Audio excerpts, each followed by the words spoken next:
protagonista, que es un candidato a la alcaldía de Riobamba. Se trata del doctor Edison Cepeda. El doctor Edison Cepeda es un médico de profesión, especialista en cirugía plástica y reconstructiva por la Universidad Internacional desde el año 2007. Ha sido presidente de la Asociación de Empleados del Hospital Policlínico de Riobamba, ejerce la docencia universitaria en la Escuela de Medicina de la SPOCH, y además de aquello, es un profesional muy conocido, no solo en el ámbito de la medicina, sino además de aquello en el ámbito de la política, con una gran trayectoria. Sobre su plan de trabajo vamos a conocerlo. Tenemos un plan de trabajo que consta al menos de 5 ejes, sobre lo cual estaremos analizando en esta noche.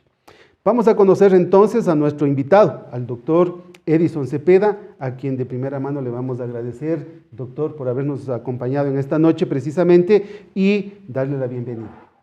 Gracias por estar con nosotros. Muy buenas noches, muchas gracias por la invitación a Diario Regional Los Andes, a la Universidad Autónoma de los Andes y a usted particularmente.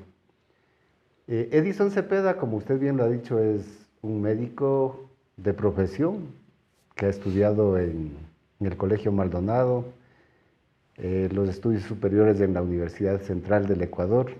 Provengo de una familia humilde. Mi infancia la pasé en el barrio San Juan, a unas pocas cuadras de esta sede de Diario. Los estudios de posgrado los hice en la Universidad Internacional, como bien lo dice, y he estado vinculado de alguna manera a la política gremial. He sido varias veces director del Hospital General Docente del Policlínico aquí en Riobamba, gerente del Hospital San Juan y algunas otras actividades de tipo político gremial en la ciudad de Quito. Fundador del Hospital de Especialidades San Juan y también fundador de la Clínica de Especialidades Hermano Miguel de la ciudad de Quito, entre otras actividades a las que me he dedicado. Muchas gracias, doctor. Le reitero nuestro reconocimiento por acompañarnos en esta noche. Yo decía hace un momento de que este programa está dirigido y tiene un enfoque hacia la juventud, porque el destino político también es un encuentro con la juventud. Y hoy, precisamente para proponer este ejercicio democrático, vamos a contar con la presencia de 2 estudiantes. Tenemos ya la presencia aquí, de hecho, de 2 estudiantes. Se trata de Emily Alvarado y de Camila Moreno, y a ellas también las vamos a conocer. Emily, buenas noches. Buenas noches, muchísimas gracias. Mi nombre es Emily Alvarado, soy estudiante de la Universidad Autónoma Regional de los Andes, UNIANDES, y para mí realmente es un placer estar esta noche aquí compartiendo con ustedes y con este tan honorable público. Me uno a las felicitaciones primero a mi querida UNIANDES y después a Diario Los Andes por permitirnos participar en estos espacios tan importantes para un voto consciente. De igual manera, Camila, bienvenida. Muchas gracias, buenas noches. Mi nombre es Camila Moreno, soy estudiante de la Universidad Regional Autónoma de los Andes. Tomo las palabras de Emily y agradecemos a Diario Los Andes por esta oportunidad y también a nuestra universidad por generar estos espacios políticos que son en beneficio de todos. Es importante saber que la juventud tiene un peso muy grande al momento de tomar una elección en la política y por eso este espacio tan importante para nosotros. Muchas gracias. Vamos a recordar un par de datos simplemente para ya comenzar con las preguntas que las van a proponer, doctor. Las señoritas estudiantes de la Universidad Autónoma Regional de los Andes son las que le van a preguntar. Pero recordemos que en estas elecciones del 2023 tenemos un número de electores de 207.378 personas, de las cuales 98.369 son hombres y 109.009 electoras son mujeres. Así es que tenemos un electorado de mujeres y hoy serán estas distinguidas damas las que les van a preguntar. Vamos entonces a iniciar con esta rueda de preguntas y de primera mano le voy a pedir a Emily, por favor, si le hacemos y le proponemos las consultas que ustedes han preparado para el doctor Cepeda. Claro, doctor. Mi primera pregunta sería dirigida a la diferencia en su plan de trabajo, ¿no? ¿Por qué? Porque yo he podido observar en todos estos años que los planes de trabajo de los diferentes candidatos a alcaldes de Riobamba son muy monótonos, son muy parecidos. Entonces, en este punto, nosotros como jóvenes sí quisiéramos saber qué de diferente tiene su plan de trabajo. En realidad no existe una diferencia mayor porque todos los planes de trabajo están enmarcados primero en la Constitución, ¿sí? Segundo, en el Plan de Desarrollo Nacional. Y tercero, en el COTAD. Si nosotros analizamos cada uno de los planes y vemos durante el tiempo el cumplimiento de los planes en este desarrollo, ¿no es cierto? Podemos ir evaluando cuánto se ha cumplido de los planes de desarrollo en los últimos 20 años, por ejemplo. Estos planes de desarrollo enmarcados en estos ejes que te digo, siempre deben evaluarse y básicamente lo que debe relacionarse es con las competencias municipales. Y nosotros vemos que las competencias municipales han estado incumplidas. Y esto obedece a que no hemos tenido un buen control ciudadano para hacer cumplir las leyes, las ordenanzas y todo lo que esté establecido en la Constitución, en el Plan de Ordenamiento Territorial y también en el Plan de Desarrollo Anual.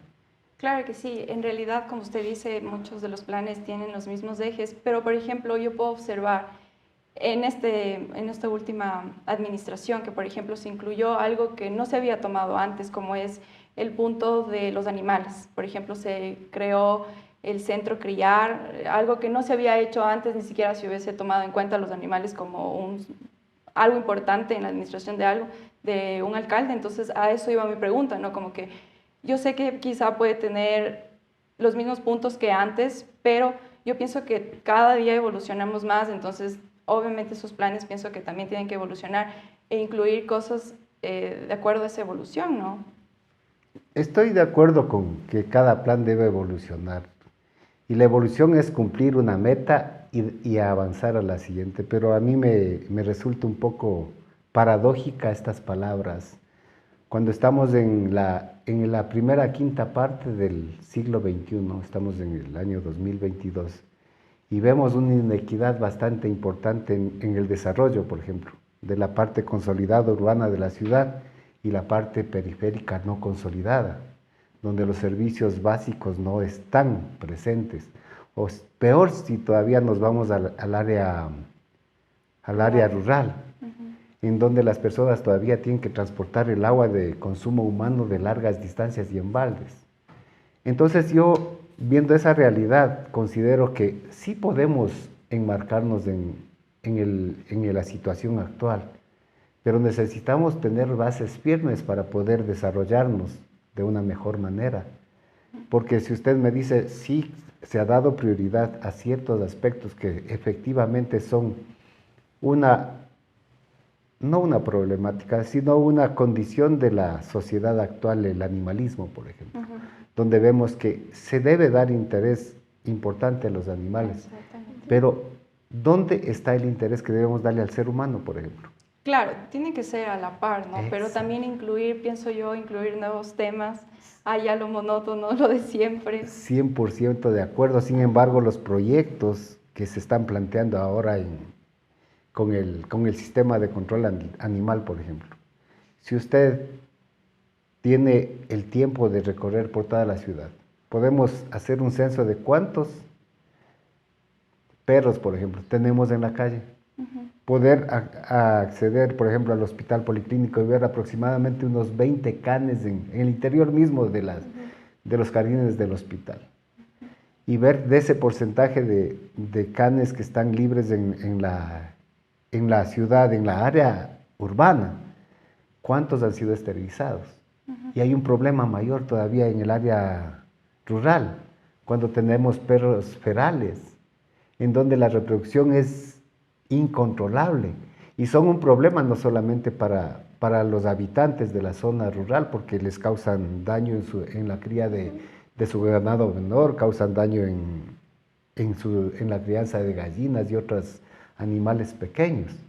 Entonces, si es que nosotros no vemos el entorno total de lo que nos está sucediendo, podemos maquillarnos, pero no estamos atacando todo el problema. El problema es estructural y debemos de entenderlo de esa manera. Vamos a darle la posibilidad a que Camila presente su pregunta al doctor, así es que Cami, por favor. Muchas gracias.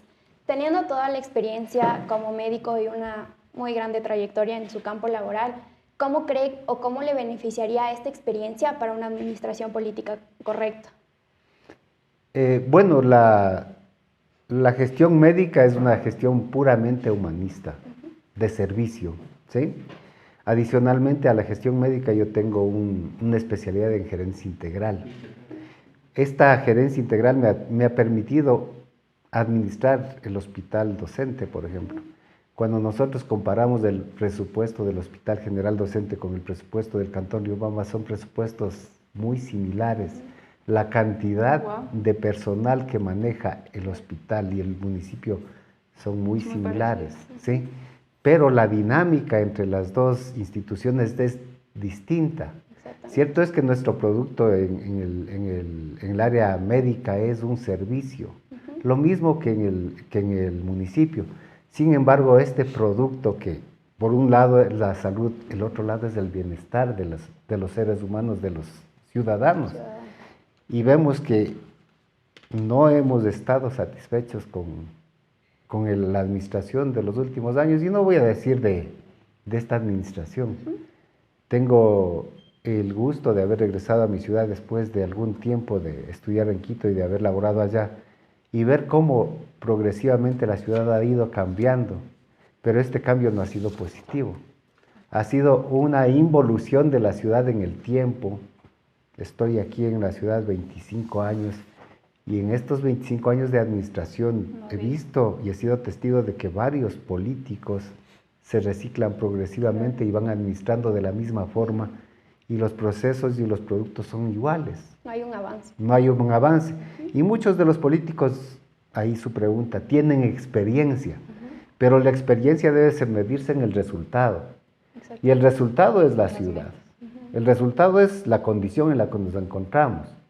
Por ejemplo, tenemos un plan de ordenamiento territorial, donde deberían estar establecidos ejes viales, por ejemplo, dotación de servicios básicos en las nuevas urbanizaciones, pero no tenemos un catastro que les permita decir a los propietarios de esos predios: soy dueño de este predio, porque tenemos una escritura macro que no le permite, por una parte, al municipio dar los servicios, y por otra parte a los ciudadanos no les permite ser parte de un municipio y estar registrados catastralmente para solicitar los beneficios. Entonces, un problema que se ha creado, y no vamos a decir no es responsabilidad de los políticos, es responsabilidad 100% de todos los políticos, y están y siguen los mismos políticos, y la razón de estar aquí es justamente eso. Exacto, o sea, enfocado a que en una parte de la campaña decía que los ciudadanos deben ser tratados como pacientes, enfocado a su profesión. Entonces, desde ese punto, ¿cómo sería la diferencia? Si es que el problema es como la continuidad o la monotonía de las acciones políticas, ¿qué sería lo que le marca a usted la diferencia al momento de llegar a la alcaldía? Los ciudadanos deben ser tratados como personas, y la ciudad debe ser tratada como un espacio para los ciudadanos, ¿no es cierto? Las personas, ¿qué requieren? Cuidado. Y el cuidado debe brindarles la ciudad, que les acoja a ustedes. Este rato la ciudad es una ciudad caótica. Insegura. Y es insegura, y todo lo que tú ya conoces. Pero este caos de la ciudad no solamente es causado por la administración pública, es causado también por la educación ciudadana. Y vemos que somos una ciudad que no permite una visión adecuada para un empresario, por ejemplo, que venga y que el ordenamiento de tránsito esté mal, por ejemplo. Que no tengamos una educación vial de cruzar por el paso peatonal, y que crucemos por cualquier lado, o que el conductor no sepa que debe darle paso al peatón. A mí me resulta de Ripley, me resulta una novela de García Márquez. Estaba esta semana en un taxi, entonces se cruza un perrito, el taxista frena, y claro, el perrito pasó. Y a la siguiente calle estaban cruzando por la línea, por el paso peatonal, personas, y acelera y les pita. Ese es el problema de la ciudad, ese es el problema de los ciudadanos. Doctor, yo quisiera incorporar un par de cifras a efectos de que vayamos asentando qué es lo que nosotros queremos, contra lo que nosotros queremos luchar de alguna manera. Y tenemos estas cifras que nos ha entregado la página Ecuador en Cifras, donde encontramos de que la media del ingreso laboral de la provincia de Chimborazo es de $324 y la media del ingreso laboral del Ecuador es de $443, o sea, siempre estamos por debajo. Hay un desempleo del 2,3% en Riobamba, en Chimborazo, referente al 5,2% del Ecuador. Tenemos una cifra de empleo del 97,7% respecto del 94,8% del Ecuador. Tenemos un empleo adecuado del 16,1% en Chimborazo y tenemos un empleo adecuado con respecto al del Ecuador de 32,5%. Ahora, cuando nosotros vemos las cifras de pobreza, tenemos que en Chimborazo hay una pobreza del 40,1% y además de aquello tenemos en relación al Ecuador de que esta pobreza solamente es del 28,8%. Estamos muy por debajo en el tema de pobreza en Chimborazo. Hay una línea de pobreza que está ganando $87 al mes y una línea de pobreza extrema que está ganando $50 al mes. Y eso realmente es difícil. Así es donde estamos en la provincia de Chimborazo. Y en ese contexto, no está fácil, doctor, donde usted quiere llegar, no está fácil donde usted quiere solucionar los problemas son graves, pero las preguntas no las hago yo, las preguntas las hacen las niñas, y en este caso, Emily. ¿Por qué esto? Porque si de esto hablamos, una situación tienen los hombres, la situación de las mujeres es más difícil, ¿sí? Es más difícil. Y muchas de las preguntas que va a tener en esta noche van a ser respecto de eso, de la diferencia que hay entre los hombres y las mujeres. Y permitamos a que Emily, por favor, le proponga su pregunta. En este caso es mi compañera Camila, sí. Camila. Dentro del plan igual que presentó, tenemos 5 ejes. Dentro de su plan, que era Riobamba inclusiva, segura, productiva, ciudad y comunidades, y Riobamba ambientalmente sostenible. Dentro de esto, ¿o cómo cree que podría existir una igualdad de género al momento de aplicar o de llevar a cabo el plan de trabajo? Eso por un lado. Y por el otro lado, también con lo que mencionábamos anteriormente y con las cifras de pobreza, sabemos que dentro del plan en Riobamba inclusiva se enfoca en los grupos vulnerables. Existen mujeres embarazadas, niñas y adolescentes que forman parte de este grupo vulnerable y también niños con desnutrición, que esto también nos hace una referencia o nos puede anexar a la pobreza de nuestra provincia. Sabemos que Chimborazo es una provincia con mucha pobreza y también con un gran índice de desnutrición infantil. Entonces, este es el enfoque de la pregunta. A ver, vamos desglosando su pregunta por partes y vamos del origen de todo, ¿no es cierto? El origen de todo es la pobreza. Y la pobreza trae mala nutrición. Cuando estamos hablando en cifras en la introducción que nos hace, estamos hablando de un empleo del 97%, que me parece irreal. Y un empleo adecuado de 16,1. Eso quiere decir que un gran porcentaje es un empleo informal. Sector informal. ¿No es cierto? Y este sector informal nos va a decir que el promedio de sueldo es de 300 y un poco más por debajo de la media nacional. Pero nosotros estamos viendo un promedio y seguramente el promedio sube por el 12%, o por el 16% del empleo formal. Esta diferencia del empleo formal y del informal nos hace ver que existe una tasa de ingreso por debajo del salario básico, pero cuando nosotros analizamos, ¿no es cierto?, el ingreso mínimo de una persona, si nos vamos al campo, hay personas en el campo que están ganando $15 al día, pero que trabajan un día a la semana. Hay personas en la ciudad que venden todos los días, son los vendedores ambulantes que ganan unos $10 diarios, que serían, ¿qué?, $300 al mes. Mensuales. Entonces ahí estamos bajando, ¿no es cierto? Este sistema de desempleo y subempleo nos permite no acceder completamente a todos los servicios que debe tener un ser humano. Y habitualmente estas personas con un ingreso limitado son las que mayor número de hijos tienen, por ejemplo. Exacto. Eso trae un problema con la desnutrición. Y con los niños y adolescentes embarazados también. Exactamente. Y estas familias que tienen un gran número de hijos, cuando las señoritas tienen 14, 15 años, se embarazan. ¿Por qué? porque los padres habitualmente están trabajando y las niñas están en la casa.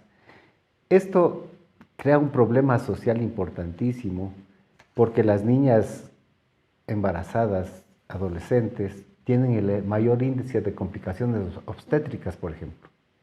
Y en ese índice de complicaciones obstétricas tiene otro problema adicional. Los partos y embarazos en adolescentes causan un trauma neonatal del recién nacido que nos trae otro problema social. El problema social de niños discapacitados, que no tenemos un registro nacional ni local. Y este problema de los niños discapacitados son un problema económico para cualquier administración. Exactamente, pero partiendo de eso es como, ¿cuál es la solución que podemos plantear a este problema? Porque el problema está a la vista de todos los riobambeños, pero entonces, ¿cuál es la solución a este conflicto que existe? Cuando nosotros hablamos del Plan Nacional de Desarrollo, que es el eje que rige todos los planes, dentro del Plan Nacional de Desarrollo es mejorar el empleo, disminuir el subempleo y mejorar los ingresos de las personas. Sin embargo, las condiciones para que se den eso no se han dado leyes nacionales. Pero aquí en la provincia que nos corresponde y aquí en el cantón tampoco tenemos las condiciones adecuadas, y otra vez me vuelvo a la administración política, porque a ningún empresario le conviene invertir en la ciudad. ¿Por qué? ¿Cómo ponemos una fábrica si las vías no son las adecuadas para ingresar? ¿Cómo ponemos una fábrica si no tenemos servicios básicos para proveer a esas industrias? Entonces las condiciones no son las mejores. Exacto, o sea, no tenemos las condiciones, pero en el plan de gobierno, de trabajo, está como enfocado a como presentar una solución en este eje. Entonces, eso es lo que queremos saber. En este eje, ¿no es cierto? Puedo decirles, no voy a hacer un puerto seco, que era una propuesta de algún candidato, o voy a hacer el parque industrial, que es otra propuesta del candidato. Nosotros debemos partir de un proyecto, ¿no es cierto? Los proyectos, ¿cómo se hacen? Un proyecto de factibilidad. Cuando usted hace un análisis de oferta y demanda. Si yo voy a hacer un parque industrial aquí, debo tener una oferta de industriales que vengan. Es la primera parte. Nosotros estamos pensando hacer una ronda de negocio con industriales nacionales, en donde los industriales nos pidan lo que ellos requieren para poder brindarle el servicio que nosotros queremos ofertar, ¿no es cierto? Entonces, no voy a hacer un parque y no venderle a nadie. Es un sistema similar al de bienes raíces, una preventa. Una preventa que nos permita a nosotros financiar las obras que lleguen a donde queremos que lleguen, ¿sí? Sí. Eso en la parte urbana o económica. Exacto. Y en la parte rural también es importante que nosotros entendamos que necesitamos la asociatividad de los productores, porque el productor tiene unos costos extremadamente bajos comparado con el intermediario. Claro. Entonces requerimos que las comunidades se asocien. A mí me interesa bastante el sistema de comercialización de Gatazo Chico, por ejemplo, donde ellos producen, procesan los productos y comercializan. Perfecto. Hay que buscar ese tipo de asociación, claro, para que si nosotros mejoramos la economía del campo, mejoramos las condiciones de vida y disminuimos el problema que usted me está diciendo, de la desnutrición. Claro. Y tenemos otro problema en el campo que no ha topado usted, y cuando habla de una ciudad inclusiva. Nosotros tenemos una pirámide poblacional en el campo que es inversa a la nacional. En el campo tenemos un altísimo porcentaje de adultos mayores que no están atendidos, por ejemplo. Exactamente. Y tenemos los jóvenes que están migrando del campo a la ciudad y de la ciudad a otras provincias. Es un problema que todavía no se analiza y no se tiene una solución real. Entonces requerimos dar las condiciones necesarias para que la gente del campo produzca y siga teniendo mejores condiciones.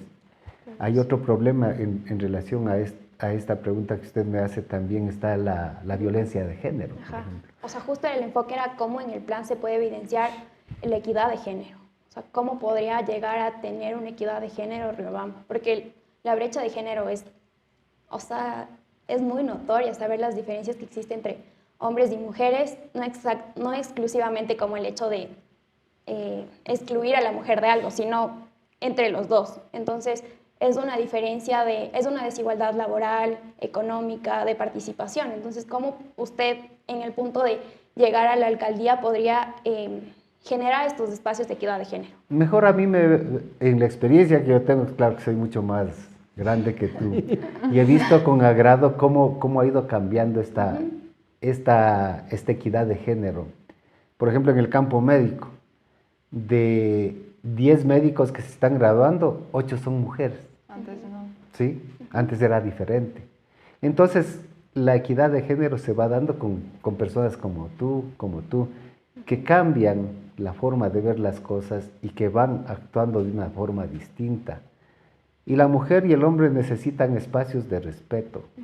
Yo en la equidad de género no le veo un problema mayor, porque la situación actual de la evolución de la actitud de la mujer es una evolución más inteligente, más rebelde, más directa. Sin embargo, también puedo decirte que podemos hablar de dos clases sociales de mujer, la mujer de la ciudad y la del campo, por ejemplo. Exacto. O la ciudad de la zona periférica donde sufren agresiones graves. Y que es Una dosis de violencia que a lo mejor no se magnifica en el sentido de que debe magnificarse. exactamente. Si yo te digo, si nosotros hacemos estadísticamente una relación de la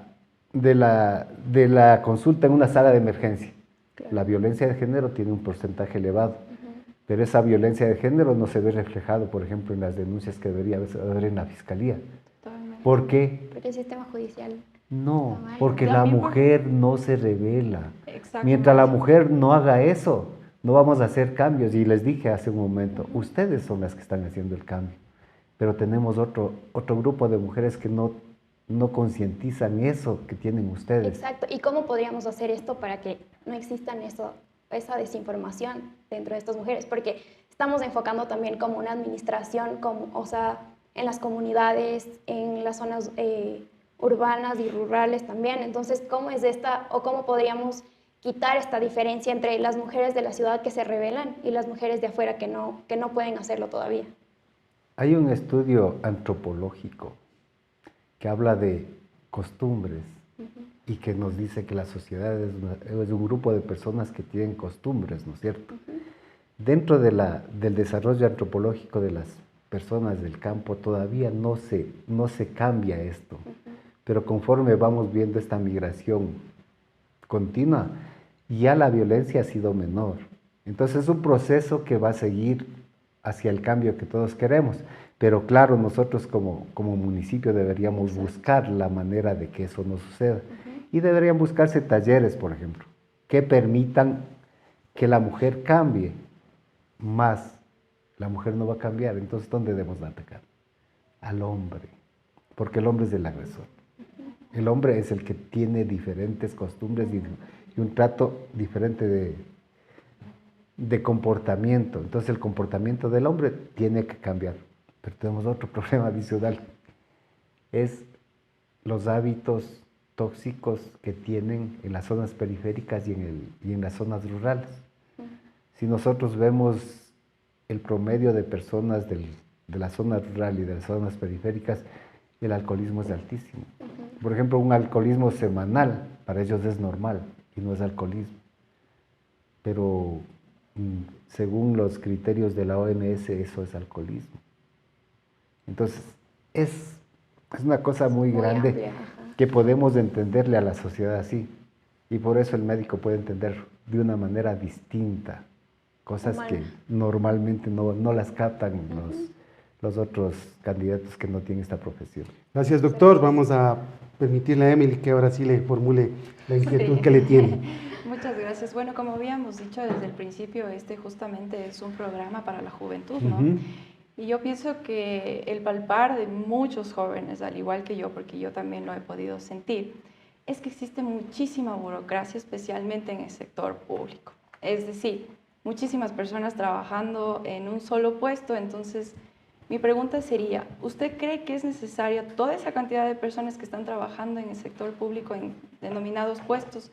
Y si no es así, ¿de qué manera usted la reduciría? Porque, por ejemplo, tengo un dato que Gabriela Calderón de Burgos en el 2009 decía que el crecimiento del gasto público, porque obviamente la burocracia implica el gasto público y a la vez también de la burocracia, suele derivar en un aumento en el nivel de corrupción de un país. Ambas cosas están sucediendo en Ecuador. Esto nos decía en el 2019, ¿no? Según las estadísticas. Y como podemos ver en las imágenes, se ve todos estos años cómo subió, ¿no? Toda esta cantidad excesiva de burocracia y abajo todos los sueldos que implica ese gasto público, ¿no? Si bien es cierto en el 2019 baja un poco esto, pero en realidad hace falta todo ese gasto público. La burocracia y el gasto público es de conocimiento general que está desbordado. Nosotros vemos que en el presupuesto general del Cantón Riobamba corresponde a un poco más del 30% gastos por sueldos. Y la eficiencia de los empleados públicos tiene que ver no con el número, sino con la calidad de atención. Y debemos de enmarcarnos nuevamente en el tiempo, ¿no? Porque nosotros estamos viviendo una época de digitalización, una época de control de procesos, y más ustedes que son jóvenes, con un clic saben dónde están y se van a cualquier parte del mundo. Pero aquí no. Necesitamos aquí entender que si nosotros digitalizamos, primero nos ahorramos en personal. Exactamente. Segundo, disminuimos los procesos administrativos, los hacemos más ágiles. Los hacemos más ágiles. Muy tediosos. Y tercero, controlamos la corrupción. Así es. Porque existen mafias que funcionan al interior del municipio y tienen una relación en la zona periférica de influencia del municipio.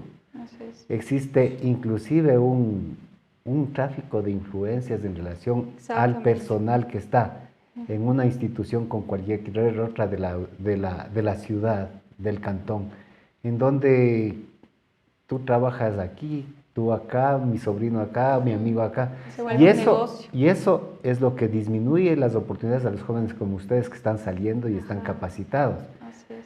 Y parece irreal que aquí nosotros entendamos que si no tenemos un padrino, no pueden ingresar a trabajar. Ya pues, o sea, ya debemos exigirles a las autoridades que esto cambie. Así es. Que es hora de que los ciudadanos nos rebelemos, porque, ¿qué te digo? Cuando yo era joven, ¿qué era ser rebelde? Lanzar una piedra, quemar una llanta, gritar un insulto. Pero la rebeldía hoy en la madurez que yo tengo, la rebeldía nace de la inteligencia. Así es. Pero igual la inteligencia grita, ¿no? Claro. Y el grito tiene que decir que ya es hora que ya basta, que ya no podemos permitir que siga esto. Entonces, si es que nosotros seguimos en lo mismo, con los mismos, haciendo lo mismo, vamos a obtener lo mismo. Entonces, de ustedes depende el futuro. Mira, tengo la edad que tengo y no necesito más. Si la ciudad se cae, no va a ser un mayor problema para mí, pero sí para ustedes. Y esa rebeldía tiene que nacer de la juventud, porque de ustedes desde el futuro, no es nuestro. Lo que queremos es darles las herramientas para que este futuro sea adecuado para los ciudadanos, no para los que estamos de salida, sino para los que vienen, para ti y para tus hijos. Ya no digo para nuestros hijos porque están grandes. No digo para nuestros nietos porque no quieren saber abuelo.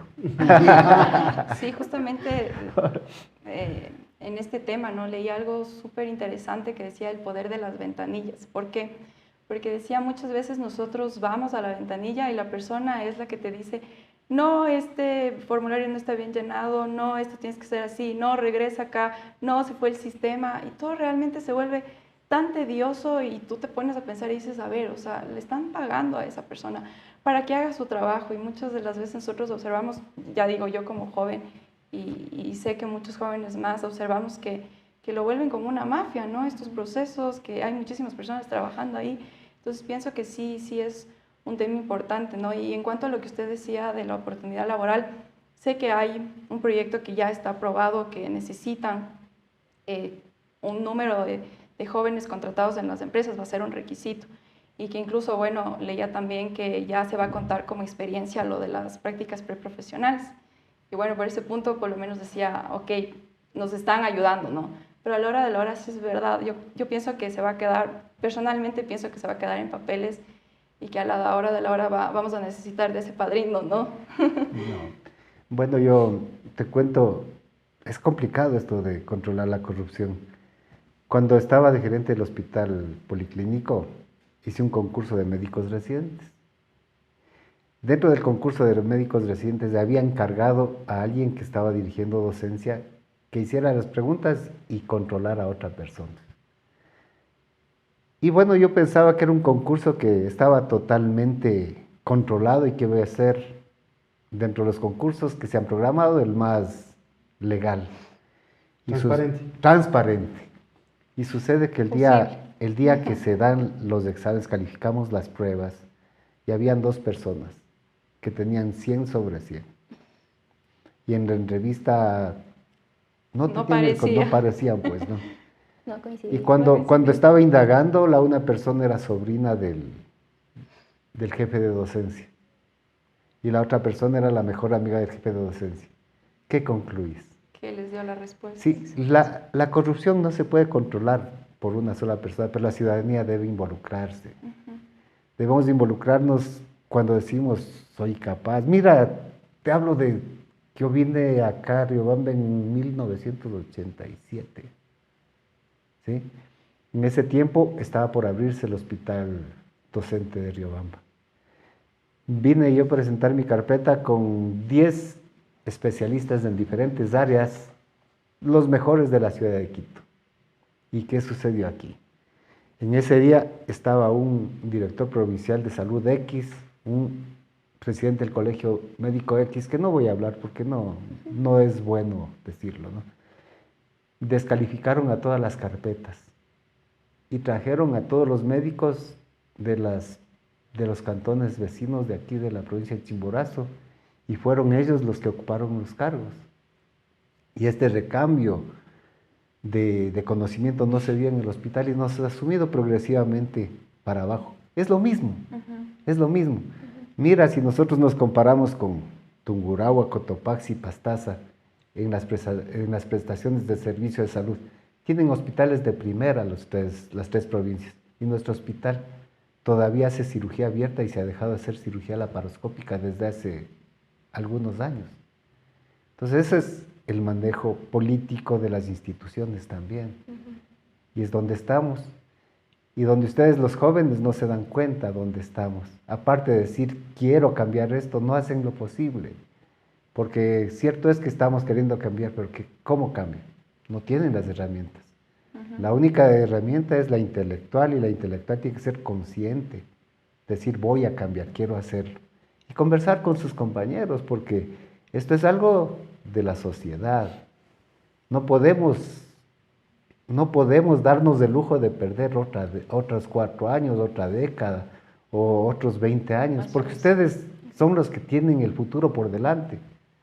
Doctor, yo veo que usted la película la tiene, pero a lo mejor las señoritas lo que necesitan saber es cómo lo va a hacer, porque esa parte es a veces la más complicada. Y yo sí quisiera que usted ahonde un poquito en esa forma de explicarles qué es lo que va a hacer. No tenga miedo que le van a copiar, porque mire que cada candidato hace cualquier cosa, ¿no? Pero confiamos en que los candidatos están suficientemente preparados como para darle una respuesta a toda la ciudadanía. En esta noche a Emily y a Cami, pero los ciudadanos queremos también saber cómo lo van a hacer. Hablamos en relación a la burocracia, creo que está claro, ¿no es cierto? La sistematización. Podríamos hablar en relación a los desechos sólidos. ¿Qué es lo que debemos saber? Primero, tener un diagnóstico claro. El diagnóstico no está decir, ve, la basura está por todos lados. Es decir, cuántos contenedores, qué capacidad del contenedor tiene, cuál es el volumen de basura que se produce diariamente. No podemos refundar la ciudad cada vez que hay una nueva administración. Debemos partir de los estudios reales y empezar a forjar cambios en cada uno de los procesos. Y cumplir con cada uno de los procesos de una forma ágil y óptima. No me corresponde decir, mire, dice que una de las competencias municipales es el medio ambiente, la forestación y reforestación también, ¿no es cierto? Pero yo querría reforestar, por ejemplo, la cuenca del río Chibunga, ¿no es cierto? Y la contaminación, que es el río y más la contaminado. Exactamente. Y tenemos problemas en el tratamiento y tenemos ya proyectos que están en marcha. ¿Cómo lo vamos a hacer? Primero tenemos que enterarnos bien cómo está el proyecto. Y a partir de ese momento ir mejorando el proceso y definiendo cómo llegamos. Pero debemos hacer con lo que ya está. Porque no puede, por ejemplo, hay algunos que dicen vamos a suspender todas las obras. No es correcto. Se pierde el tiempo. Miren, este cantón tiene muchos estudios de factibilidad de algunos proyectos. Tienen algunos estudios aprobados que se han pagado consultorías. De las consultorías que tenemos debemos coger todas y revisarlas cada una. Pero no voy a decir voy a archivar las consultorías como en cada administración y poner Y empezar de cero. una nueva. Cada consultoría le cuesta un porcentaje del presupuesto al municipio. Y lo que queremos es ahorrarnos. Y lo que queremos es disminuir la corrupción. Si nosotros gastamos nuevamente de la misma forma, ¿cómo vamos a poder dar los servicios que ustedes tienen? Primero, reciclar lo que tenemos. Estamos en esta época que ustedes está de moda para ustedes los jóvenes del reciclaje. Pero si no hacemos un proceso de reingeniería de todos los proyectos que están ahí, no vamos a poder salir y vamos a gastar más dinero. Entonces, si nosotros ahorramos en esos aspectos y disminuimos los procesos de corrupción, si es que digitalizamos los procesos, por ejemplo, vamos a obtener unos recursos adicionales como para poder dar los servicios que ustedes requieren. Bueno, perdón. Yo solamente quisiera decir de que muchas personas a veces quieren refundar, pero terminan refundiendo, y eso es lo que nos ha pasado. Emily, por favor. Sí, justamente quería topar el tema que usted decía, como que está de moda, ¿no? Y yo pienso que más que estar de moda es porque somos una nueva generación que pensamos ya distinto que antes. ¿Por qué? Porque los de antes hicieron todo lo posible para contaminar nuestro planeta. O sea, mientras más contaminación las empresas, mejor. Entonces nosotros sí nos ponemos a pensar y vemos las consecuencias, la radiación solar, por ejemplo. Es algo que nos afecta. Ahora hay muchísimas personas que tienen cáncer de piel cuando antes no lo había. Entonces yo pienso que más que moda es porque nosotros ya vemos un poquito más allá, ¿no? Y por ejemplo el tema igual que le topaba de los animales, de esas cosas, yo sé que quizá usted puede decir, no, o sea, es más importante la vida de un ser humano, pero pienso que sí son cosas que se tienen que incluir, ¿no? Y en realidad, como creo que hemos conversado hoy, lo que más hay es problemas en nuestra ciudad, lo que más tiene es problemas, pero se necesitan soluciones concretas. Verás, no tienes los años que yo tengo. Y te voy a contar lo mágica que era la ciudad y lo mágico que era el planeta en mi tiempo. Nos vendían la leche en un envase de vidrio. Claro. ¿Sí? Venía en un envase de vidrio y se reciclaba el envase de vidrio. Las gaseosas venían en envase de vidrio.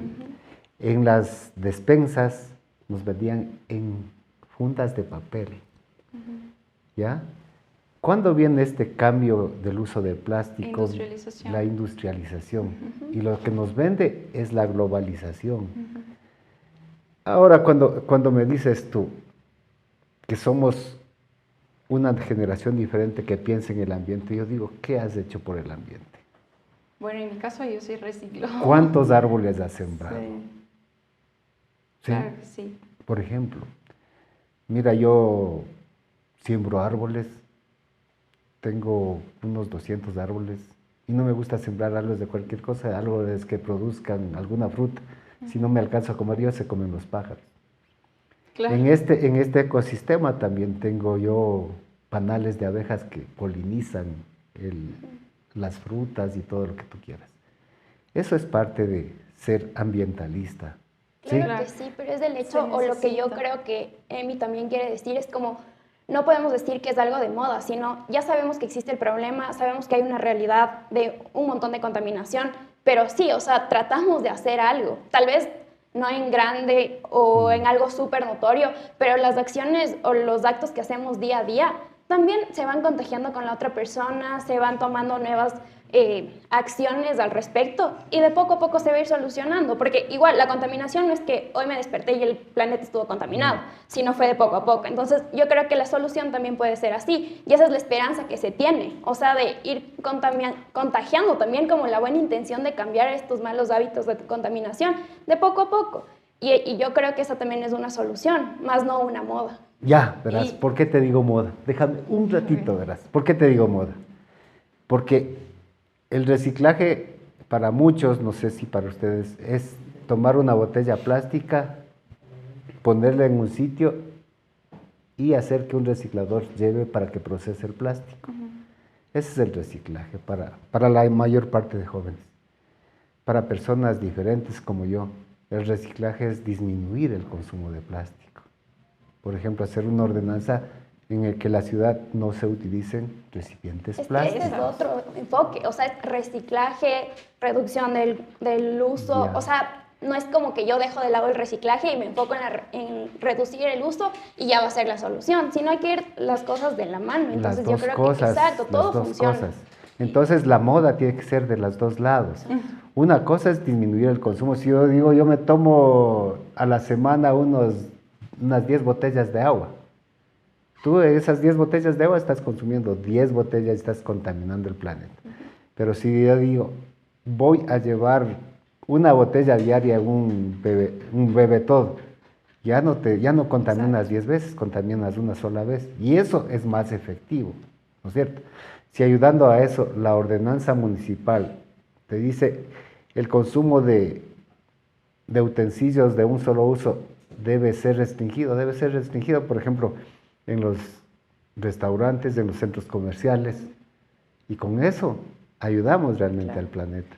Es justamente lo que Yo hablábamos. quisiera incorporar ahí solamente un tema, sí concuerdo con Emily en una parte de que hubo mucho tiempo donde nosotros los seres humanos fuimos inmisericordios con nuestro planeta y eso no lo vamos a negar. Sí. De hecho, yo recuerdo, con una persona conversé en estos días y antes cuando uno se subía al bus, uno encontraba un letrero que decía, sea educado, bote los desperdicios por la ventana. Eso es lo que decían antes de los letreros en los buses. Wow. O sea, ese es el nivel. Pero, claro, este tema de la contaminación va mucho más allá, porque la ciudad, el cantón, la provincia tiene problemas de contaminación graves. Y yo quiero, mi intención es incorporar en este eje ambiental de que en estos días la Corte de Justicia de aquí de Riobamba declaró la violación de los derechos de la naturaleza en la quebrada de las Abras. Y eso es algo que todos sabemos, porque no solamente es el hecho de que botaron basura, rellenaron la quebrada, ya no existen las aves, ya no existen los árboles, ya no existe la vegetación. Y eso amerita una acción drástica, oportuna y pronta.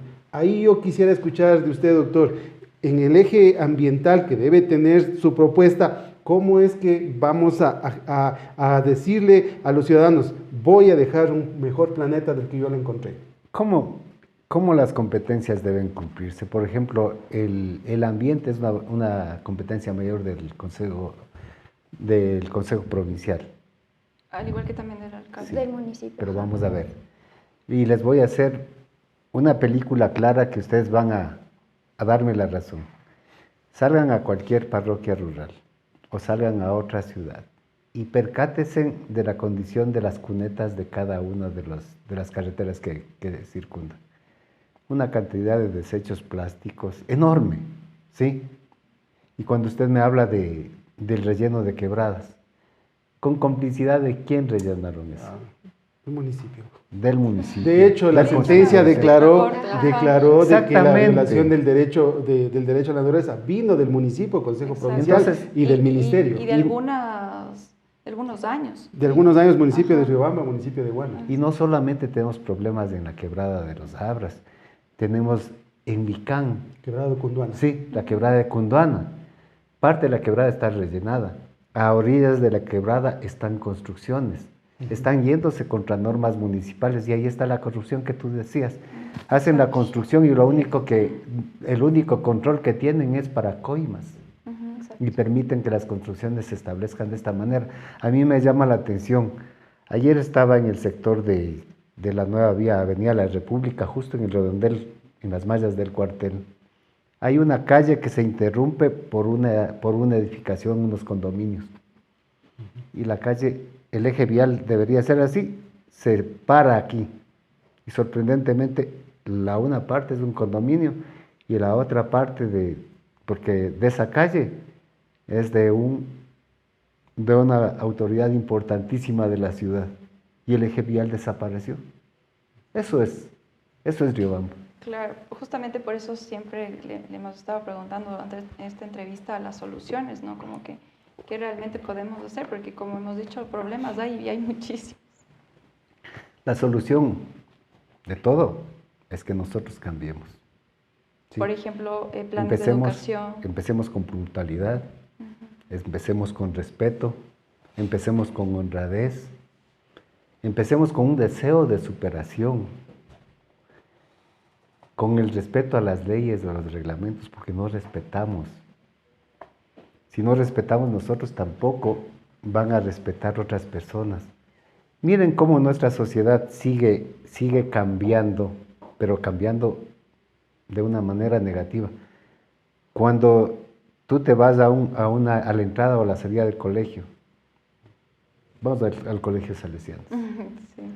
y ves en Los Pinos, en la bajada, no me acuerdo esa calle de una sola vía, parqueados a los dos lados y en 3 filas, y los policías municipales dando paso. Cuando los agentes municipales de tránsito deberían sancionar en zonas donde dicen no estacionar. Y los niños aprenden eso.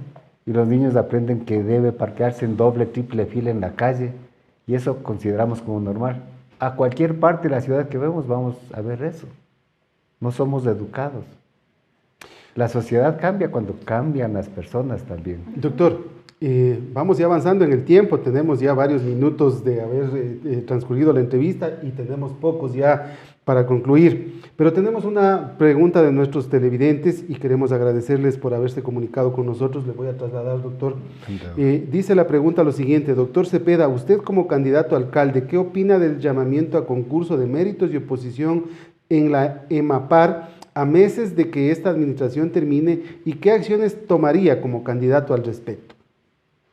Creo que en ese aspecto hay un grupo de ciudadanos organizados que ya tomaron cartas en el asunto y que están haciendo los procesos legales que corresponden, ¿sí? Considero que debería, por respeto a la ciudadanía, suspenderse esos concursos de merecimiento. Y ya están notificadas también las autoridades correspondientes en ese sentido y están tomando cartas en el asunto. Mi criterio es que no deberían darse esos concursos porque es una administración que está terminando y que deberían permitir por lo menos que los concursos sean como quieren estas señoritas, que sean claros, transparentes y que permitan oportunidades a gente diferente, porque según entiendo en algunas intervenciones que he escuchado, estos concursos ya tienen ganador. Entonces deberían suspenderse solamente por el hecho de haber una duda sobre el proceso, sobre la legalidad del proceso. Vamos a tener una ronda ya muy pequeña de preguntas porque nos quedan un par de minutos nada más, así es que Cami o Emi. Sí, bueno, en referente sería eso, ¿no? Como le hemos estado planteando toda la entrevista, en realidad pues necesitamos soluciones, ¿no? Y esperemos que si usted pues llega a la alcaldía se vean esas soluciones, más no, por ejemplo, echar la culpa a otros o decir que, porque por ejemplo se necesita el incentivo, ¿no? Y yo creo que le voy a dar un claro ejemplo, el hecho de que en esta administración se colocaron los árboles fue un incentivo a la ciudadanía a que nosotros, ¡ay, qué lindos! Están lindos los árboles, voy a sembrar más en mi casa, les voy a cuidar. Entonces sí, si usted nos dice, a ver, nosotros necesitamos cambiar, pero pienso yo que también necesitamos el incentivo de la administración, de la alcaldía, ¿no? Entonces espero que hayan esas soluciones si usted llegase a ser alcalde. Cuando decimos nosotros, nos incluimos autoridades y ciudadanos. Los cambios se dan de la mano de los dos. Exactamente. El alcalde va a hacer lo que quiere cuando el pueblo lo permita. Y el pueblo va a cambiar cuando no le permita hacer cosas que no debe el alcalde. Necesitamos ser una sociedad viva. Necesitamos amarle a nuestro pueblo. Si es que nosotros no nos sentimos parte de, no nos condolemos por lo que nos está pasando. Entonces yo sí les invito a que en estas elecciones piensen, mediten y se organicen básicamente para que hagan los cambios necesarios como sociedad viva. La Constitución nos permite eso. La silla vacía de control no se ha llenado todavía, pero la sociedad organizada debe hacer ese proceso. Necesitamos cambiar. Así es. Bien, ha sido un interesante programa. Yo quiero agradecerle a usted, doctor. Principalmente quiero agradecerles a ustedes por la forma en la cual han llevado adelante este programa. Ha sido con mucha altura, ha sido con mucho respeto, preguntas claras, preguntas serias, y desde luego, pues las personas que van a decidir son nuestros oyentes y nuestros televidentes.